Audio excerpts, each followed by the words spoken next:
Assalamualaikum and good morning. Apa khabar semua? Video kali ini saya hendak share perjalanan kami menaiki train dari Milano Central, Itali ke Zurich, HB, Switzerland. Perjalanan kami memakan masa selama lebih kurang 4 jam. Harga tiket seorang iaitu €83.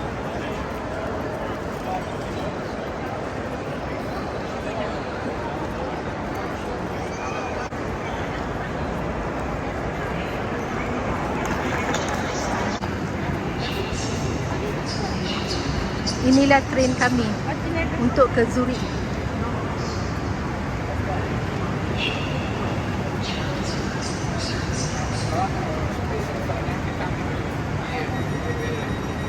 Prima che rischia di prendere questo treno, pagare il costo del biglietto più €50 deve andare, quindi sono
Alhamdulillah kami telah sampai di Zurich.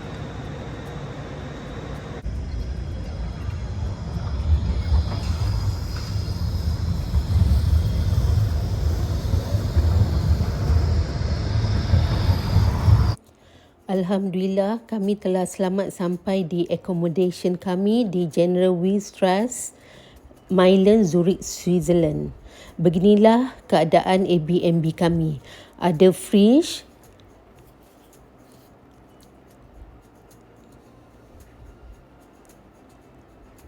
ada kitchen cabinet,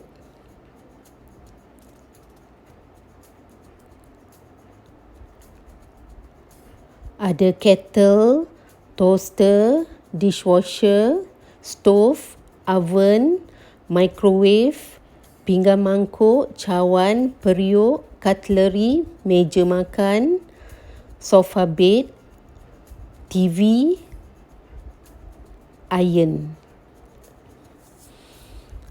Dan di sini juga terdapat satu king bed.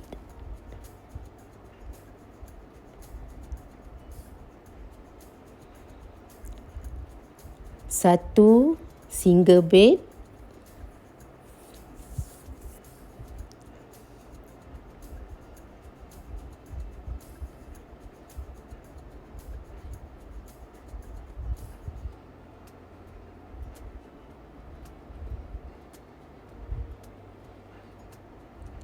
Dan kami juga diberi towel, shampoo, sabun mandi dan lain-lain.